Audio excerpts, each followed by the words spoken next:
আসসালামু আলাইকুম। আমরা আজকে কৃষিগুচ্ছ 22-23 ভর্তি পরীক্ষার ফিজিক্স সেকেন্ড পার্টের সলভটুকু নিয়ে এসেছি। আজকের এই সলভের মাধ্যমে আমরা ফিজিক্সের সেকেন্ড পার্টের পার্টটুকু আমরা শেষ করব। তো আমাদের 11 নম্বর কোশ্চেনে তোমরা দেখতে পাচ্ছ বলা হয়েছে একটি গ্রহে মুক্তিবেগ পৃথিবীতে মুক্তিবেগের অর্ধেক এবং উহার ব্যাসার্ধ পৃথিবীর ব্যাসার্ধের অর্ধেক। প্রশ্নে বলা হয়েছে ওই গ্রহে জি এর মান কত মিটার পার সেকেন্ড স্কোয়ার। তাহলে এখান থেকে বুঝতে পারছো যে এখানে বেগ মুক্তিবেগ এবং তার ব্যাসার্ধের একটি সম্পর্কে আমরা জানি, সূত্রটি ছিল B equal root over 2gr, right? অর্থাৎ এখানে বেগ তার ব্যাসার্ধ এবং অভিকর্ষীয় ত্বরণ জি এর বর্গমূলের সমানুপাতিক, তাই না? তাহলে এখন এখানে যেহেতু দুইটা গ্রহের কথা বলেছে, তাই আমরা এখানে এটা লিখতে পারি v1 divided by v2 equal root over g1 r1 divided by g2 r2, right? এরপরে আমাদের বলা হয়েছে যে ওই গ্রহের মুক্তিবেগ পৃথিবীতে মুক্তিবেগের অর্ধেক। তাহলে আমরা যদি পৃথিবীর মুক্তিবেগ v ধরি, তাহলে ওই গ্রহের মুক্তিবেগ হচ্ছে v/2। এরপরে আমাদের বলা হয়েছে যে উহার ব্যাসার্ধ পৃথিবীর ব্যাসার্ধের অর্ধেক। তাহলে এইখানে আমরা g1 রেখে দিলাম, আর ব্যাসার্ধ পৃথিবীর ব্যাসার্ধ যদি r ধরি এবং ওই গ্রহের g2 রাখলাম এবং ব্যাসার্ধ r/2। এই হচ্ছে আমার কনসেপ্ট। এখানে ভি এবং ভি কেটে গেল এবং এই টুটা সব উপরে চলে যাবে। তাহলে আমরা এখান থেকে লিখতে পারি 2 ইকুয়াল জি ওয়ান বলতে আমি এখানে পৃথিবীর অভিকর্ষীয় ত্বরণকে ধরেছি, যেটার মান আমরা জানি 9.8 metre per second square, right? তাহলে এখানে আমরা লিখতে পারি 9.8 ইন্টু আর, এখানে আর এবং এই আর কেটে যাচ্ছে এবং টুটা সব উপরে যে গুণ হচ্ছে, ইন্টু 2 ডিভাইডেড বাই জি2। এবার আমরা যদি উভয় পক্ষকে বর্গ করি, তাহলে এখানে হচ্ছে 4 এবং এই পাশে থাকছে 19.6। কিন্তু আমি এখানে বলেছিলাম যে তোমাদের যেহেতু হাতে কলমে ক্যালকুলেশন করতে হবে, তাই জি এর মানটাকে আমরা যদি 10 ধরে নিই, সেক্ষেত্রে আমার ক্যালকুলেশনটা খুবই সহজ হবে এবং কাছাকাছি যে অপশনটা থাকবে সেটাকে আমরা সমাধান হিসেবে বেছে নেব। তাই আমরা এখানে জি এর মানটা 9.8 না ধরে আমরা 10 ধরে নেব। তাহলে এখানে যদি এটা 10 হয়, তাহলে এটা হচ্ছে 20 ডিভাইডেড বাই জি2। তাহলে এখন আমার জি2 এর মানটা হচ্ছে 20/4 equal 5 metre per second square. কিন্তু এখানে 5 মিটার পার সেকেন্ড স্কয়ার নাই, অ্যান্সার আছে 4.9। তাহলে আমার অ্যান্সার হবে 4.9। আচ্ছা, আমরা নেক্সট কোশ্চেনে যাই। নেক্সট কোশ্চেনে বলা হয়েছে একটি সরল দোলকের কার্যকরী দৈর্ঘ্য 100 সেন্টিমিটার এবং দোলনকাল 2 সেকেন্ড। প্রশ্ন বলা হয়েছে কার্যকরী দৈর্ঘ্য 64 সেন্টিমিটার হলে দোলনকাল কত সেকেন্ড? খুবই সহজ একটা প্রশ্ন। তাহলে আমরা দোলনকালের যে সূত্রটি জানি, সেই সূত্রটি হচ্ছে টি ইকুয়াল টুয়াইস পাই রুট ওভার এল ভাগ জি, তাই না? তাহলে এখানে এল এর সাথে যে টি এর সম্পর্ক, সেটা হচ্ছে বর্গমূলের সমানুপাতিক, রাইট? তাহলে এখানে আমার যেহেতু দুইটি সরল দোলকের দোলনকাল বলা হয়েছে, তাহলে আমরা একটিকে ধরবো টি1 এবং অন্যকে ধরবো টি2। তাহলে আমার এখানে সম্পর্কটা হবে T one divided by T two equal root over n1 divided by l2, right? এখন একটি সরল দোলকের কার্যকরী দৈর্ঘ্য বলা হয়েছে 100 সেন্টিমিটার। তাহলে এখানে n1 হচ্ছে 100 এবং সরল দোলকের দোলনকাল আমরা জানি সেটা হচ্ছে 2 সেকেন্ড, এটা বলে দেওয়া আছে। তাহলে এখন আমরা মানগুলো বসিয়ে দিই। 2 divided by t2 equal n1 হচ্ছে 100। এখানে সেন্টিমিটারকে আমরা মিটার করব না, কারণটা হচ্ছে এই যে দুইটার দৈর্ঘ্যই সেন্টিমিটারে আছে। যদি একটি দৈর্ঘ্য সেন্টিমিটারে থাকতো, অন্যটা মিটারে থাকতো, তাহলে আমরা দুইটাকে কিন্তু মিটারে নিয়ে আসতাম। বাট দুইটাই যে 2 সেন্টিমিটারে আছে, তাই আমরা এখানে দুইটাকে সেন্টিমিটারে রেখে দিলাম। যেটা হচ্ছে 100 ডিভাইডেড বাই 64। তাহলে এটাকে আমরা যদি একটু ছোট করতে পারি, যে আমরা জানি 100 কে আমরা 10 স্কয়ার লিখতে পারি এবং 64 কে 8 স্কয়ার লিখতে পারি। তাহলে সেখানে আমাদের বর্গমূলটা কেটে যায়, দিয়ে থাকে হচ্ছে উপরে 10 ডিভাইডেড বাই 8, রাইট? এরপর আমরা এটা সিম্পল ক্যালকুলেশন করি। তাহলে এখানে হচ্ছে 16 ডিভাইডেড বাই 10। তাহলে অতএব আমার টি2 সমান হচ্ছে অ্যান্সার হচ্ছে 1.6 সেকেন্ড। আমরা পরবর্তী কোশ্চেনটা দেখি। পরবর্তী কোশ্চেনে বলা হয়েছে 1 × 10⁻³ মিটার ব্যাসার্ধ বিশিষ্ট একটি তারকে 31.4 নিউটন বলে, তাহলে তার ঠিক বিপরীতই কত হবে? যেখানে ইয়ং এর গুণাঙ্ক বলে দেওয়া হয়েছে 5 × 10⁹ নিউটন পার মিটার স্কয়ার। তো আমরা ইয়ং এর গুণাঙ্কের যে সূত্রটা সেটা আমরা জানি। ইয়ং এর গুণাঙ্ককে আমরা জানি ওয়াই দ্বারা প্রকাশ করা হয়, সেটা হচ্ছে পীড়ন ডিভাইডেড বাই বিকৃতি, রাইট? এখন আমরা পীড়নের পরিবর্তে লিখতে পারি F/A, তোমরা এটা সবাই জানো, ডিভাইডেড বাই বিকৃতি। এখন আমরা বিকৃতি সমান তাহলে লিখতে পারি F/ ইয়ং এর যে গুণাঙ্ক সেটা নিচে চলে আসলো আর বিকৃতিটা এই পাশে আসলো, রাইট? এবং এর পরিবর্তে আমরা লিখতে পারি πr²। যেহেতু এখানে সরাসরি ক্ষেত্রফল দেওয়া নাই, ব্যাসার্ধ দেওয়া আছে, তাই আমরা লিখছি πr²। এবার আমরা জাস্ট ভ্যালুটা বসাই দিই। বল 31.4 বলে দেওয়া হয়েছে, ইয়ং এর গুণাঙ্ক হচ্ছে 5 × 10⁹, পাই হচ্ছে 3.14 ইন্টু আর এর যে ভ্যালু সেটা হচ্ছে 10⁻³ তারপরে স্কয়ার, তাহলে আমরা সরাসরি লিখে দেই 10⁻⁶। তো এইটা আমরা এখন ক্যালকুলেশন যদি করি, দেখো 10⁹ ইন্টু 10⁻⁶, এটাকে যদি আমরা ক্যালকুলেশন করি তাহলে হচ্ছে 10⁻³ এবং সেই 10⁻³ টা আবার উল্টে গেল, তাহলে আমার এই পাশে থাকছে 10⁻⁻3, তাই কি না? রাইট, ওকে। এখন দেখো যে এখানে নিচে 5 × 3 পয়েন্ট সামথিং, তাই কিনা? তাহলে এখানে আমরা ধরে নিলাম যে এখানে 3 × 5 = 15 পয়েন্ট সামথিং, 15 পয়েন্ট সামথিং, এবং ওপরে হচ্ছে 31.4। তার মানে আমরা যদি 15 কে 31.4 দিয়ে ভাগ করি তাহলে এখানে আমরা 2 পয়েন্ট সামথিং কিছু পাবো। তো এটাকে আমরা জাস্ট 2 রেখে দিলাম। তাহলে এখানে দেখো এরা সেই সামথিংটা কাউন্ট করে না, সরাসরি 2 পেয়ে গেছে। তাহলে এখানে আমার 2 ইনটু হবে 10⁻³ তো বুঝতে পারছো এখানে দুইটা आंसर আছে, একটা হচ্ছে 2 × 10⁻³ এবং অন্যটি হচ্ছে 2 × 10⁻³ নিউটন পার মিটার স্কয়ার। কিন্তু আমরা জানি যে বিকৃতির কোনো একক নেই, সুতরাং এখানে বুঝতে পারছো যে এই দুইটা অপশনের মধ্যে একটা অপশন হবে। তো আমাদের आंसर হচ্ছে 2 × 10⁻³।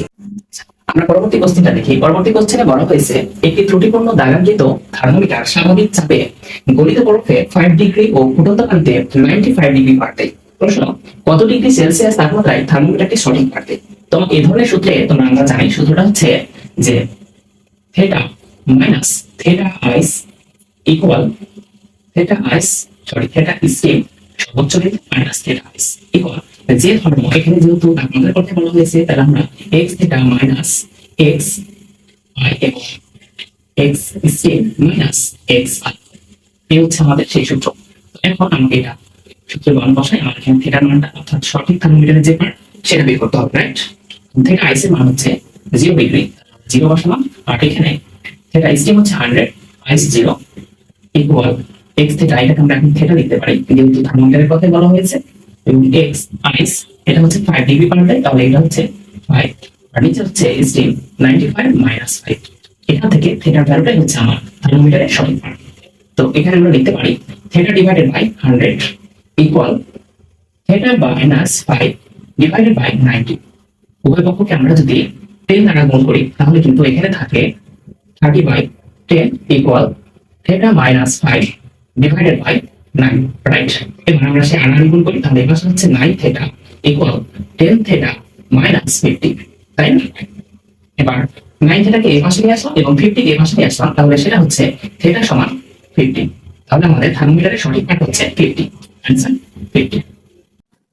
আমরা পরবর্তী কোশ্চেনে যাই। কোশ্চেনে বলা হয়েছে একটি সিস্টেমে গ্যাসের চাপ 1 × 10⁵ প্যাসকেল স্থির রেখে 600 কিলোজুল তাপ শক্তি সরবরাহ করা হলো। এই প্রক্রিয়ায় সিস্টেমের আয়তন 1.5 মিটার কিউব খুব ধীরে ধীরে প্রসারিত হয়ে 2 মিটার কিউব হলো। সিস্টেমের অন্তঃস্থ শক্তির পরিবর্তন কত কিলোজুল হলো? তো আমরা দেখেই বুঝতে পারছি যে এখানে যে সূত্রটা হবে সেটা হচ্ছে তাপগতিবিদ্যার প্রথম সূত্র। আমরা জানি তাপগতিবিদ্যার প্রথম সূত্র হচ্ছে dq equal du plus dw। এখানে dq হচ্ছে যে কি পরিমাণ তাপ শক্তি সরবরাহ হলো বা কি পরিমাণ তাপ শক্তি সেই সিস্টেম থেকে হারালো। du হচ্ছে যে অন্তঃস্থ শক্তি, du অন্তঃস্থ শক্তি হচ্ছে যে কি পরিমাণ অন্তঃস্থ শক্তি বৃদ্ধি পেল বা হ্রাস পেল, এবং dw হচ্ছে ওই সিস্টেমের উপর কাজ বা সিস্টেমের দ্বারা কাজ।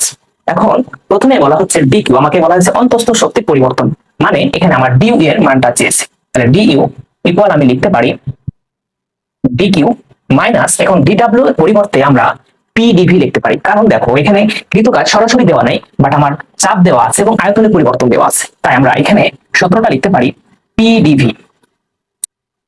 ডিইউ ইকুয়াল আমরা লিখতে পারি ডিকিউ এর যে ভ্যালু সেটা দেওয়া আছে, সেটা হচ্ছে 600 কিলোজুল। তো 600 কিলোজুলকে আমরা লিখতে পারি 600 ইন্টু 10⁻³ জুল, কারণ আমাকে জুলে কনভার্ট করে নিতে হবে। কারণ এখানে যেহেতু প্যাসকেল আছে, এখানে মিটার কিউব আছে আয়তন, তাহলে সবসময় এখানে এসআই একক নিয়ে কাজ করা হয়েছে। সো আমাকে সবকিছুই জুলে করতে হবে। পি এর ভ্যালু দেওয়া আছে 10⁵ ইন্টু ডিভি অর্থাৎ আয়তনের পরিবর্তন। এখানে আয়তনের পরিবর্তন হচ্ছে যে 1.5 থেকে 2 মানে 0.5, তো সরাসরি আমরা 0.5 এখানে লিখে ফেলি। ডিইউ ইকুয়াল আমরা এখানে 6 ইন্টু 10⁵ লিখতে পারি, তাই না? কারণ এখানে 6 ইন্টু 10 স্কোয়ার, ওই 10 স্কোয়ারের সাথে 10⁻³ যদি আমরা গুণ করি তাহলে এখানে 10⁵ হয়, এবং এইখানে আমরা 0.5 ইন্টু 10⁵ রেখে দিলাম।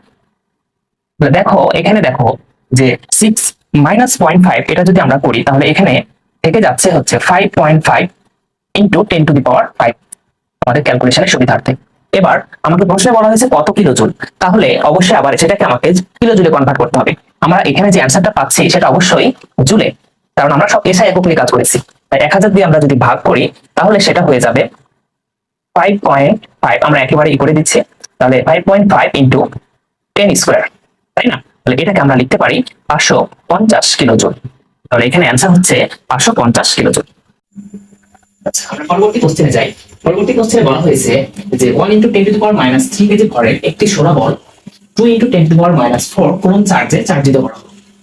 বলটিকে অভিকর্ষীয় ক্ষেত্রে ঝুলন্ত অবস্থায় স্থির রাখতে কত নিউটন পার কুলম্ব তড়িৎ ক্ষেত্রে প্রয়োজন? এই জিনিসটা একটা কনসেপচুয়াল কোশ্চেন। তোমরা বুঝতে পারছো যে আমার কোন একটা সোনা বলকে তার ওজনের সমান বিপরীত দিকে যদি সেম পরিমাণ বল ক্রিয়েট করতে পারি তাহলে কিন্তু সেই সোনা বলটা তড়িৎ ক্ষেত্রে ঝুলন্ত অবস্থায় থাকবে। তাই আমি এখানে এফ সমান সূত্রটা লিখতে পারি ইকুয়াল এমজি, তাই না? এফ এর পরিবর্তে আমরা লিখতে পারি E into Q, right, equal MG. এবার আমরা ই সমান লিখতে পারি এমজি বাই কিউ। এখন এখানে এম এর মান সেই সোনা বল সেটার বলে দেওয়া হয়েছে 10⁻³ ইন্টু জি এর মান হচ্ছে 9.8 ডিভাইডেড বাই কিউ। এখানে কিউ এর যে আধান সেটা বলে দেওয়া হয়েছে 2 ইন্টু 10⁻⁴। এটা যেহেতু একেবারে সিম্পল একটি ক্যালকুলেশন, তাই আমরা যে মানটাকে 9.8 হিসেবে রেখে দিলাম। এখন এটাকে যদি আমরা ক্যালকুলেশন করি 10⁻⁴ উপরে গিয়ে 10⁻+4 হলো, 10⁻+4 এবং 10⁻³ এই দুটো যদি আমরা করি তাহলে এখানে হচ্ছে শুধু 10 ইন্টু 9.8 ডিভাইডেড বাই 2 হলে 4.9। এটাকে আমরা যদি এখন 10 দিয়ে গুণ করি তাহলে সেটা হচ্ছে 49। অ্যানসার হবে 49 নিউটন পার কুলম্ব। অ্যানসার হচ্ছে 49 নিউটন পার কুলম্ব। আচ্ছা, আমরা পরবর্তী কোশ্চেনে যাই। পরবর্তী কোশ্চেনে বলা হয়েছে PQRS আয়তক্ষেত্রে PQ ইকুয়াল 3 মিটার এবং QR ইকুয়াল 4 মিটার, PQ ও R বিন্দুতে যথাক্রমে 4 কুলম্ব, -5 কুলম্ব এবং +3 কুলম্ব চার্জ স্থাপন করলে S বিন্দুতে বিভব কত ভোল্ট হবে?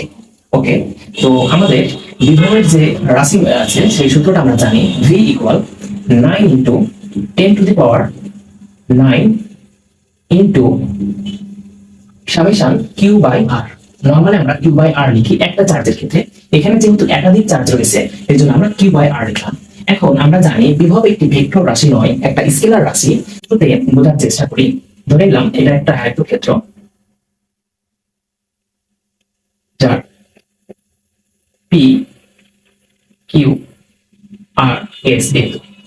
এখন পি বিন্দুতে যে চার্জ সেটাকে বলে দেওয়া হয়েছে 4 কুলম্ব, কিউ বিন্দুর যে চার্জ সেটাকে বলে দেওয়া হয়েছে -5 কুলম্ব, আর বিন্দুর যে চার্জ সেটা বলে দেওয়া হয়েছে 3 কুলম্ব, এবং PQ যে দূরত্ব সেটা বলে দেওয়া হয়েছে 3 মিটার, এবং QR এই দূরত্বটাকে বলে দেওয়া হয়েছে 4 মিটার।